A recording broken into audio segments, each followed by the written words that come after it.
the Old and the New. Now even the first covenant had regulations for divine worship and the earthly sanctuary. For a tabernacle was equipped, the outer sanctuary, in which were the lampstand, the table, and the sacred bread. This is called the holy place. Behind the second veil there was a tabernacle which is called the most holy place, having a golden altar of incense and the ark of the covenant covered on all sides with gold, in which was a golden jar holding the manna, Aaron's staff which budded, and the tablets of the covenant. And above it were the cherubim of glory overshadowing the atoning cover, but about these things we cannot now speak in detail. Now when these things have been so prepared, the priests are continually entering the outer tabernacle, performing the divine worship. But into the second, only the high priest enters once a year, not without taking blood which he offers for himself and for the sins of the people committed in ignorance. The Holy Spirit is signifying this, that the way into the holy place has not yet been disclosed while the outer tabernacle is still standing, which is a symbol for the present time.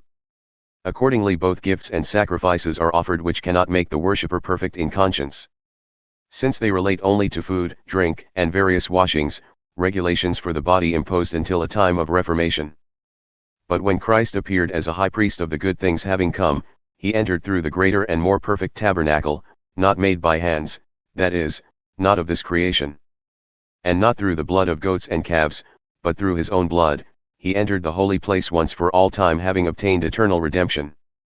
For if the blood of goats and bulls, and the ashes of a heifer sprinkling those who have been defiled, sanctify for the cleansing of the flesh, how much more will the blood of Christ, who through the eternal Spirit offered himself without blemish to God, cleanse your conscience from dead works to serve the living God? For this reason he is the mediator of a new covenant, so that, since a death has taken place for the redemption of the violations that were committed under the first covenant, those who have been called may receive the promise of the eternal inheritance. For where there is a covenant, there must of necessity be the death of the one who made it. For a covenant is valid only when people are dead, for it is never in force while the one who made it lives. Therefore even the first covenant was not inaugurated without blood. For when every commandment had been spoken by Moses to all the people according to the law, he took the blood of the calves and the goats, with water and scarlet wool and hyssop, and sprinkled both the book itself and all the people, saying, This is the blood of the covenant which God commanded you. And in the same way he sprinkled both the tabernacle and all the vessels of the ministry with the blood. And almost all things are cleansed with blood, according to the law, and without the shedding of blood there is no forgiveness. Therefore it was necessary for the copies of the things in the heavens to be cleansed with these things, but the heavenly things themselves with better sacrifices than these.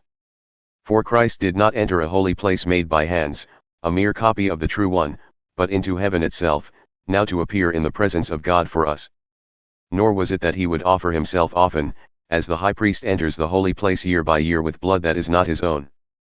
Otherwise, he would have needed to suffer often since the foundation of the world, but now once at the consummation of the ages he has been revealed to put away sin by the sacrifice of himself.